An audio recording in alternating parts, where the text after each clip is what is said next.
Okay, hi. The long and short of it is that I will take any excuse to gamify my reading. And I am very, very jealous of the people that have all these cool TBR games, TBR jars, ways to make their reading more fun. And I wanted one, so I made one. What I have done is I have taken my tarot deck and I have assigned prompts for every single one of the cards in the deck.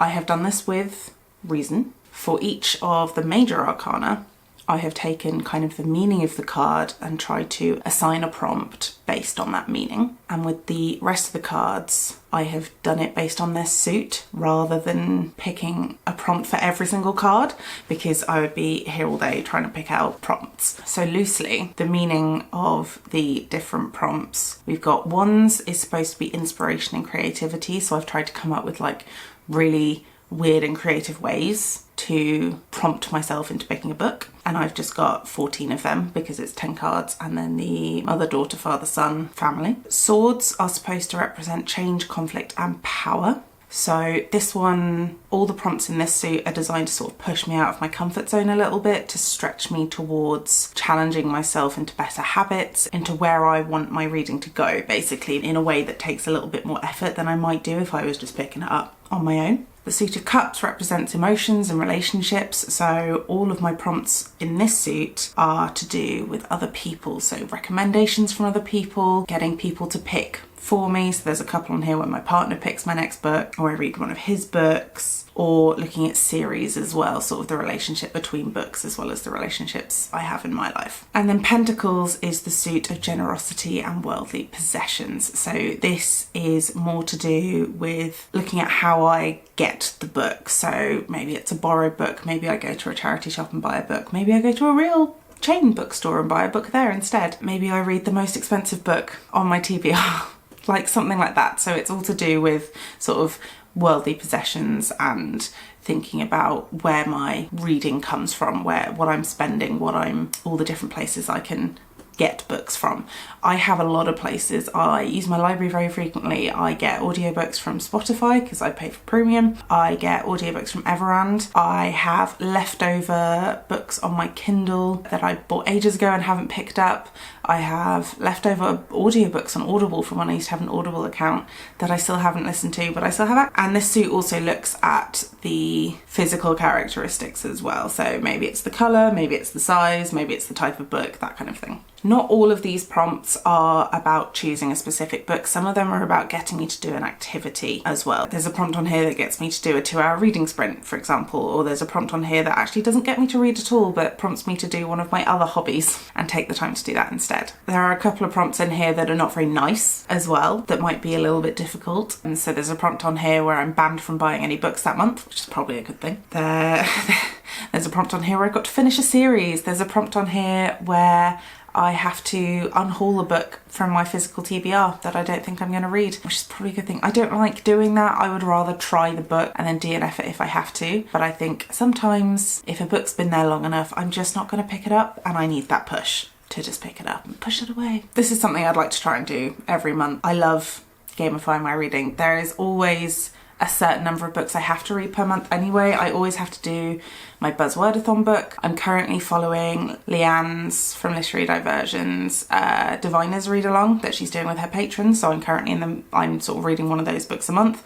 This month I have to read book 2. And I also have, this month specifically, I have 2 arcs that I need to read and review in the next, I think, 20 days. So those are sort of top of my list. I also have library books out. So I do have other commitments, which means I won't pick that many books from this TBR, but I'm going to aim for 3. I'm going to pull 3 cards, see what they give me. And if it's 3 books, then that's great. We can stop there. If it gives me maybe 2 books and an action prompt rather than a reading prompt, we'll shuffle it. We'll see. Cut to the footage of me pulling the cards, because I have already. I know what I picked.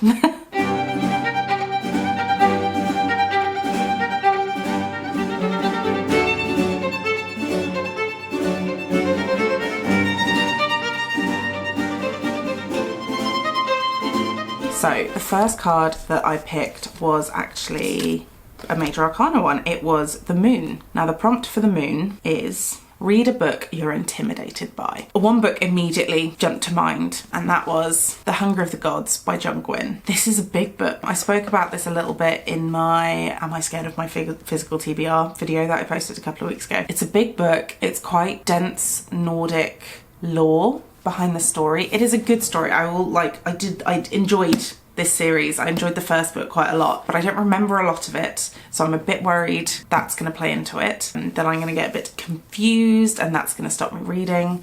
It is also just really big and I have a lot of reading to do anyway, so yeah, I'm intimidated by this. I've had this on my shelf for at least 6 months, probably approaching a year now. I need to read it. So I'm going to read this month and I'm going to bring you along for accountability. The next card I pulled was the Father of Swords. Now, I'll be honest, I pulled an all-nighter last night and pulled these at about 6 a.m. after not having had any sleep.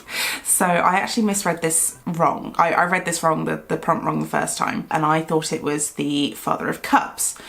Now the prompt for that is read a book with an emotion in the title. So I went for the library book that is due back this week, which is The Rage of Dragons. I also didn't have any other books with emotions in them on my physical TBR. This was literally it. So that was good timing. I approve. Lots of people have been talking about this on TikTok. However, that is not the actual prompt for the Father of Swords. The actual prompt for the Father of Swords is film a dedicated video review for my channel. I don't do a lot of these. I usually only do it when I felt really strongly about a book, but recently I've been getting more into writing long form reviews and I quite like to start putting out more dedicated book review videos and sort of write more of a script and be a bit more structured about it. So I'm going to do that for this book because I do need to read it before next week. I think I have less than a week now to read this, and it's also a bit of a chunky boy. So I'm technically fitting 2 prompts with this, even though I didn't pull one of the prompts. So that's going to be the second book on this TBR. The last prompt I picked was the Daughter of Cups, which is why I got confused and thought it was the Father of Cups.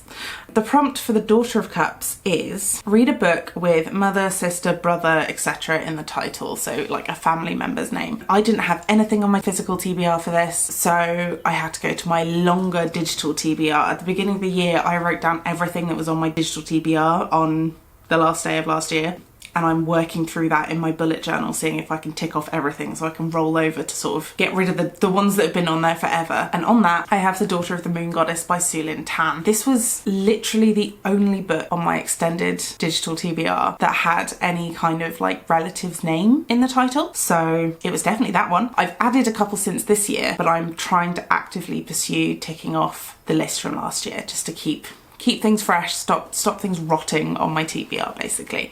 So my third book for this vlog will be Daughter of the Moon Goddess by Sulin Tan.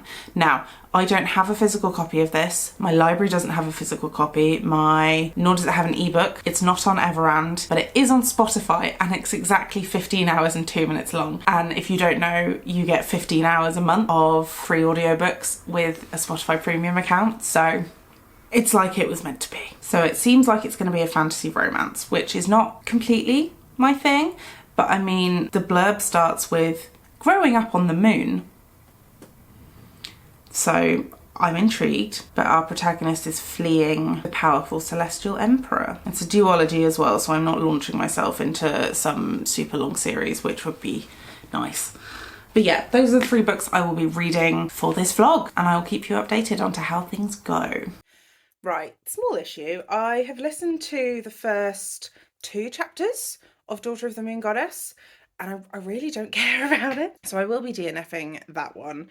If the story was a picture, I would look at it forever. I love the imagery, I love the description, I love the writing, but I can see where the story's going and I'm just not interested. I don't want to put myself through 400 pages or 15 hours, whatever it is, of story that I'm just not going to find that interesting. I don't love the characters, but the story is gorgeous. Like, the mythology's gorgeous. The fact that she's in like a sky palace that sits on clouds and she's running away through these clouds, like that was great, but I don't like the story. So what we're going to do is we're going to draw another card and see if that helps me out with a better pick. I've kept all the cards that I pulled out, so that's not going to be an issue. Okay, new card is going to be It's the Mother of Cups. Okay, same suit. Mother of Cups. Read a book by an author that you've read before. Yeah, okay, that's easy enough. Here's the Mother of Cups. Isn't she pretty? Let me just go choose a book that I have read from the author before. I'm going to read The Tainted Cup. I'm really excited for it. I've heard nothing but good things. And I've read from Robert Jackson Bennett before. I've read his Foundryside series and I loved his Foundryside series. So that's what we're going with. I will just find something else to listen to on audiobook for now because I have to go to my parents'. So I will add this to the TBR and I will update you when I start it. Hi, I DNF'd The Rage of Dragons. I listened to the first 3 chapters and the first 2 chapters were battle scenes. One was one battle, and then the second chapter was another battle set 15 years after. And then in the third chapter, there was an attempted rape and victim blaming. And no, it's not for me. I know this book is getting a lot of hype on TikTok at the moment, and if you love it, that's great, but it's not for me. I don't love that much war in my books. I don't love that much like strife and desperation. It doesn't relax me. It's not for me. So I've DNF'd it. I'm not going to pull another tarot card just yet, just because the 3 cards that I've pulled, it's 4 now, isn't it? So I had The Moon, which was a book that I was intimidated by, so I am still going to read The Hunger of the Gods by John Gwynne. I've got The Father of Swords, which was filming a dedicated YouTube review video, so I will do that at some point this month. I had The Daughter of Cups, which was read a book with mother, sister, brother, etc. in the title. That was Daughter of the Moon Goddess. I have DNF'd that. And then I picked The Mother of Cups, which was read a book by an author you've read before, which I picked The Tainted Cup by Robert Jackson Bennett. So I'm reading The Tainted Cup and The Hunger of the Gods, and I will be filming a video until I finished or done one of those things, and I think I have time to pick another card, then I will pick another card. But I will catch up with you when I have finished one of those books. So I finished The Tainted Cup. I have just filmed a review for it as prompted by, I can't remember which tarot card it was now, this one. I really enjoyed it. It was like a 4.25 star for me. Like it was sitting at a 4 for a while, but the ending kicked it over just a little bit. So that's where I sat with my review. I will not tell you my full thoughts. You can go and watch the review that I just filmed that I will be uploading soon. Then pulled some more tarot cards. So the next card that I pulled was the Sun. Is that what I pulled? Yes. I pulled the Sun, which meant I had to pick a comfort read. Not the world's biggest rereader, so I'm not the sort of person that goes back and rereads old favourites all the time. That's just, I'd rather read new books. But I did want to take this opportunity to go and reread the first book in the Spiderwick series. I was going to say trilogy, it's not a trilogy, because that was my favourite series growing up as a child.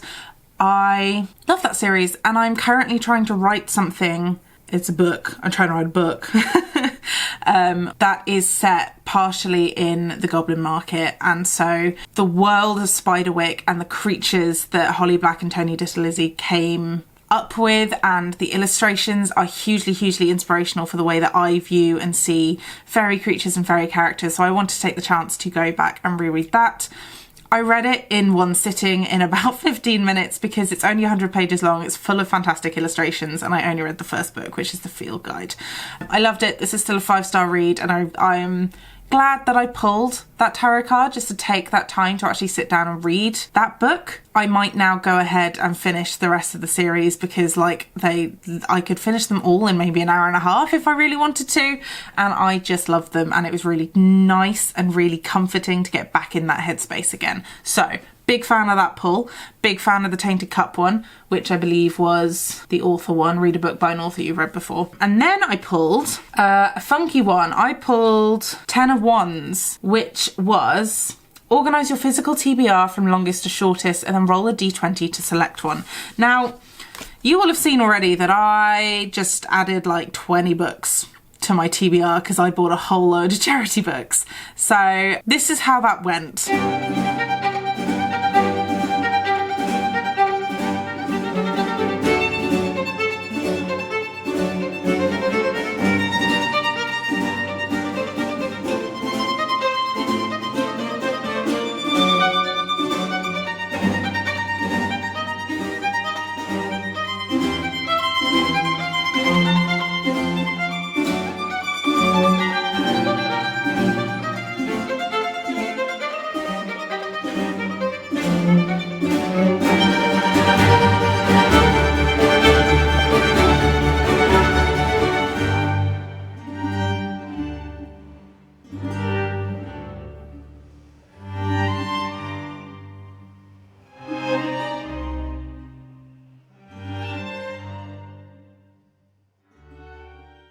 I ended up with 39 books on my TBR, my physical TBR. So I organised them by length and I ended up picking Foxglove by Adeline Grace. This is the second in, I don't know what the series is called, but it's the Belladonna was the first one. I sort of averagely enjoyed Belladonna. It was fine. I read it, I think, over 2 days at work when we had particularly slow customer days, and it was fine. I read it on ebook, and I'm not really sure when I picked this up. I think it must have been at my Christmas giant book haul that I did, but I do want to tick this off. As far as I know, this is a duology. I'm really hoping it's not another trilogy, but I am happy to be able to tick this off my list regardless. Currently, I have not started that. I am reading The Hunger of the Gods by John Gwynne. That is the one for reading a book that I'm intimidated by. I'm still quite intimidated by it. I had to watch a video to remind me what the first book was about, and then I still read the chunk at the beginning which explains what happened in the last book, and I still only vaguely remembered what was going on. There are a lot of people in that book, and it's quite dense, and it's quite heavy, and it's quite, like, tough to read. Like, it's not an easy read. It's interesting. I'm still invested. I want to see what's going on. There was a twist right at the beginning that had me hooked a little bit. I'm into it. And I think I might enjoy this more than the first book just because all the characters have suddenly come together and it's become quite clear what the setup is going to be. But it is also like a 650 page block of a book. So I'm taking my time a little bit with that. I'm not going to be pulling a new one anytime soon.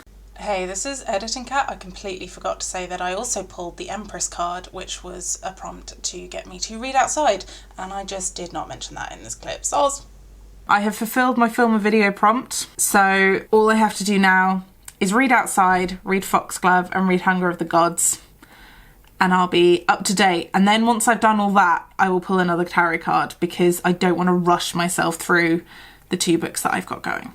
I'm excited. That's my update. Hi folks, new hair. I DNF'd The Hunger of the Gods.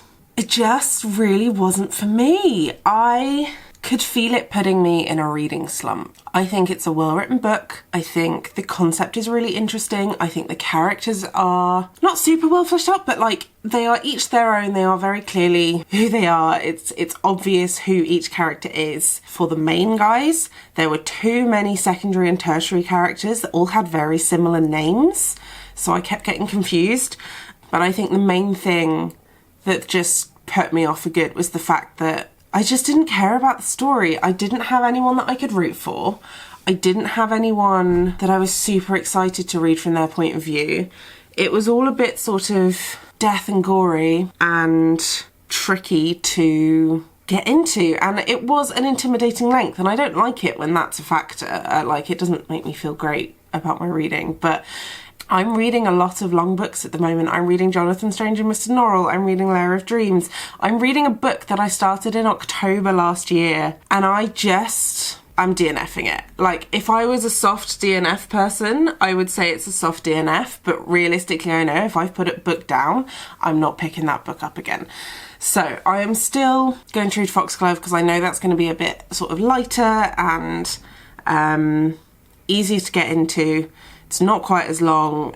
I don't have to think quite as hard about it. I remember the story from before. But we're going to pull another card. I was debating whether to do this until I'd finished Foxglove, but the whole point of this game is to keep me interested and reading, and I like being able to pull a tarot card every, like, couple of days because that's what keeps me interesting. If I did all of this at the beginning of the month, it would not hold the same amount of interest. Like, I have to drip feed this game, and I'm enjoying it. And so far it's working. I am ploughing through my TBR. So let's just pull another card.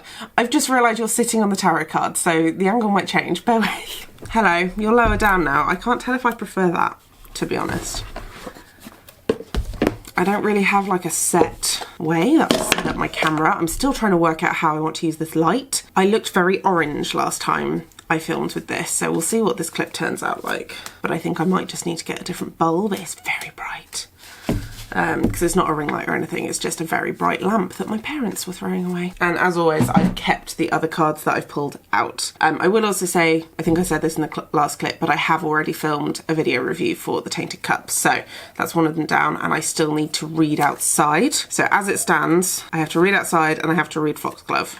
That's That's where I'm at. I can do that. That's fine. I'm actually leaving the house today, so maybe I'll do that. I'll read some at the bus stop, which is not super romanticised version of reading, but here we go. I'm not going to spread them out on my desk because that I don't have room at the moment. Let's go quite close to the top. I'm getting a lot of major arcana. This is the star. I don't know what it is about this deck. There's 24 major arcana and at least twice, maybe 3 times that of the other cards. I always pick major arcana. So the star prompt is read a book you have high hopes for. Now I can choose between 2. So the 2 books that I have really high hopes for at the moment, I turned around, looked at my TBR cart and went, oh my God, there's so many more than 2. Bear with me. Okay, the 2 books that I have really high hopes for are Piranesi and Mayday by Josie Jeffrey. So this is an arc of Piranesi that I've borrowed from my mum, who got sent the arc, the fancy pants that she is. I've got high hopes because lots of people have been talking about this and lots of people have said lots of lovely things. I will say that I'm currently reading Jonathan Strange and Mr. Norrell by the same author. Written a long time ago, very different book from what I understand, but there are things about Jonathan Strange and Mr. Norrell I would really like her to not have included in this book. So now I think about it, it's kind of more dubious hope. I'm also seeing my parents on Friday, so I kind of want to have this finished, but I think that might be a bit of a stretch. How many pages is this? Okay, it's only 250 pages, and I was thinking I need quite a shorter read. And then I've got Mayday by Josie Jeffrey. So it's an independent author. It's about a vampire detective in Oxford, and I think it's a murder mystery because it says that there's a body that's turned up. I do have really high hopes for this, but it is also close to 400 pages. So I don't think I'm in the space to read this now. I think I do need something that's a lot quicker, and I would like that burst of dopamine if I can finish this before I see my parents in 3 days' time. I think I can do that. So let's do that. Piranesi will be my pick for read a book that you have high hopes for. See you when I finish another one. I cannot decide if I hate this jumper or not. It's so bright for a muted colour. Anyway, I did it again. I DNF'd Foxglove because I read the prologue and 1 chapter, couldn't remember who anyone was. It was setting itself up to be some sort of shitty romance V, and I just decided I didn't care. So I think I'm back in my DNFing era. I am not mad at that. I don't think that's necessarily a bad thing. But the good news is that I finished Piranesi. I realised that I had the audiobooks on Everand, which is great. And when I listened to it on 2 times speed, it only took me 3.5 hours. So I paid 3.5 hours of Stardew Valley last night and just ploughed out the Piranesi audiobook in 1 sitting. It's a fucking bizarre book. It's a really fucking weird book. I don't really know what to say. It's about this dude who lives in a house that has the ocean in it, but there's also an infinite number of vestibules and atriums and corridors and closets and stairwells and things like that. And he just sort of survives there, but he has this visitor called the Other, so he has some sort of interaction. But because he only thinks that these two, him and this Other, that's what he calls them, are the only 2 people in the world.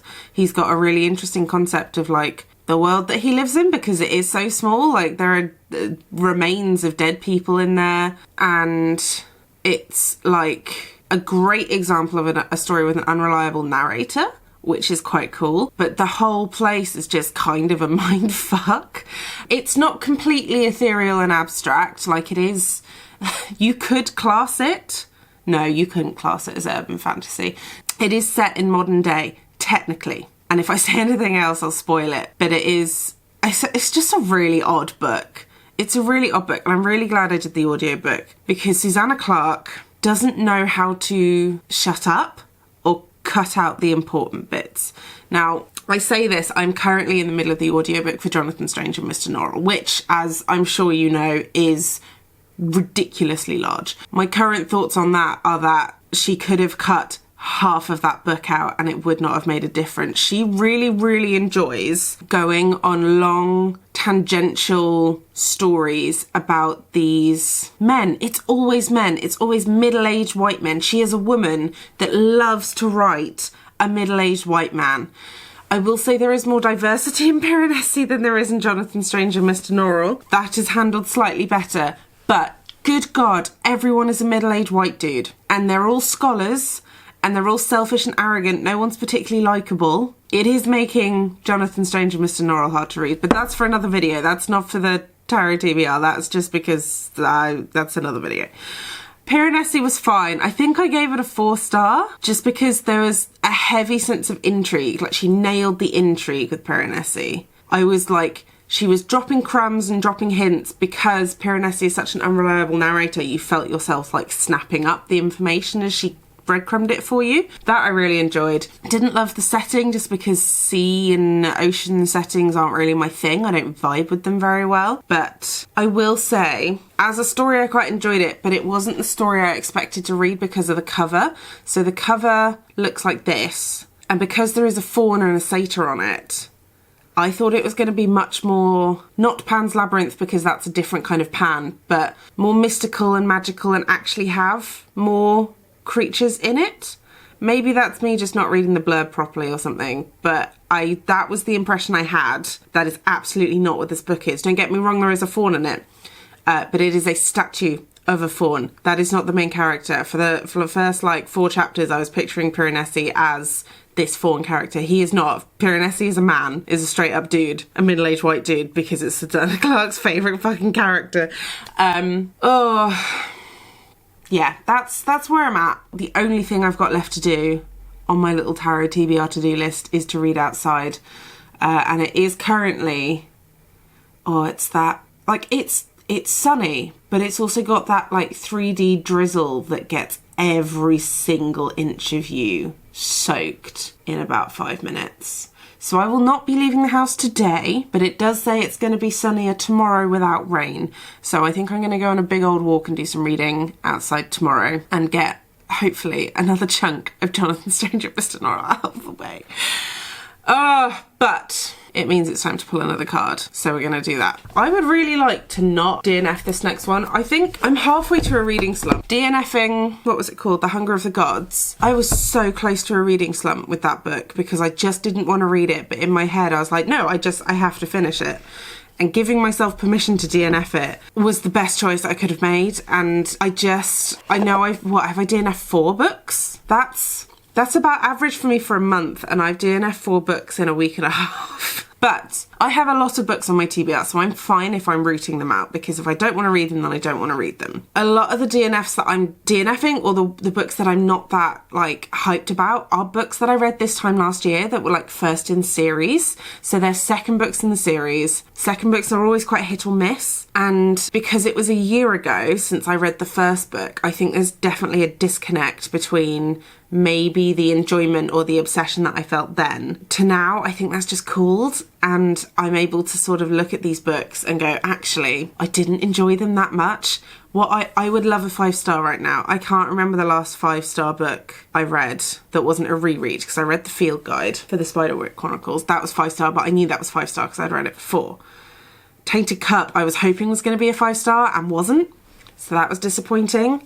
I think I'd just like a really stellar book. I would like one that's easy to read. I don't want a dense one. I'm also working my way through the 5th season because it's a library book that I've got out. And as interesting as that is, I have to use quite a lot of my brain to understand it. And I am currently working my way through an arc, which is a cozy village murder mystery situation. And that's fine, but it's not quite gripping me in the way that I would like. So if I could just, have a really good book, please. That would be really nice. I would really appreciate that. Aha, okay. That is upside down. The 8 of Wands. I mean, that's a pretty ominous card. That's a bunch of wands getting struck by lightning. So if I had actually stuck to a prompt for every meaning of every card. Oh, wands is creativity. What is this? 8. Okay. Flip to a random page in a D&D sourcebook. Read a book with similar vibes to the page content. Well, Okay, what source book do we go with? Now, I feel like I've got like an element of choice with this because I have many D&D source books. So like I can kind of pick the vibe depending on what book I go with. So I like that I have an element of choice. Let's just pick a book. Okay, I could really go for some fantasy creatures. I would like to read about some cool fantasy creatures. So I've gone with Volo's Guide to Monsters. I don't think this is mine, for one thing. I think this is George's. But what do I have to do? Flip to a random page and read a book with similar vibes to the page content. Here we go. Ooh, okay. Okay. I'm just seeing if there's any pictures nearby. Right, so this is all about Yuan-ti. I'll put a picture. So these are the snake people in D&D. And it's all about the types of like physical variations that the Yuan-ti have. Okay, so ideally I have to pick a book about snake people or maybe people with different physical variations. That is the title on the page. Like this is the page I'm looking at. There's no pictures. Okay, I'm gonna try and find something with like snakes or snake people or interesting physical variations of some kind, right? I don't know how easy that's gonna be. Let me just go find a book. Right, it's taken me a long time, but the only one on my list, my extended TBR, that might really have anything to do with snake people or snakes in general is Son of Blood and Ruin, because there is a whacking great snake on the cover. And although it doesn't sound like there is a snake person in this book, I think that's a very big ask. That's a very specific thing to try and find in a book. It does talk about, because this is a South American, is it Mexican specifically? Yes, Mexican story. None dare whisper the names of their gods or to speak the magic that once graced the land, of the witches who hunted as jaguars, of the warriors who soared as eagles. And it's about, I think it's a retelling of Zorro, where the heir to the throne, the princess, is acting as the Zorro character, and she's called Pantera, which I'm assuming is why there's a panther on the front. But there's also a snake. So I don't know if the snake is a metaphor or if there is also a snake character, but I'm picking this book because there might be a snake character in this. That's my frame of logic. I have also been wanting to read this since I picked it up in October of last year. So we'll give it a go. I will get the hang of this lighting thing at some point, but not now. I have too many other things to do. I'm here to close off this vlog. I have DNF'd Son of Blood and Ruin. I listened to the audiobook as well, so we can't even blame it on physical reading. It's just not my book, and I think it's really important representation in the genre. I think it's great that we're talking about South America and we're pulling on cultures that aren't really seen or heard about in popular media at the moment. Unfortunately, I really just didn't vibe with the characters. I'm really not interested in the plot. It starts off with a forced marriage, essentially an arranged marriage, and it's just not for me. So I am putting it on my Vinted like I do with all my unhauls, and I'm sure someone else will love it. But I think that's enough. I haven't read Outside yet, but I have to go back to work tomorrow and I listen to audiobooks on my commute. So that'll have to do for that prompt because I have other things to do today. And I'm just going to stop the vlog there, because I think that's enough. I think I have done enough DNFing. I've properly cleared out some big books that have been sitting there and intimidating me for a while. So on that front, I think we can count this as a success, but I need to not be vlogging about reading anymore. And I'm trying really hard to fight off a reading slump. So I think I just need to give myself a little break, do some mood reading, and I'll catch up with you in the next vlog. There will definitely be a next vlog. I like this game. I like this game a lot. I like pulling tarot cards. I will probably continue to do it for myself. And not everything I do has to be vlogged when it comes to reading, because otherwise that's not fun anymore. So thank you very much for watching. Let me know if you had differing opinions for any of these books. I am intrigued, and I will see you in the next video. See you next Sunday. Bye.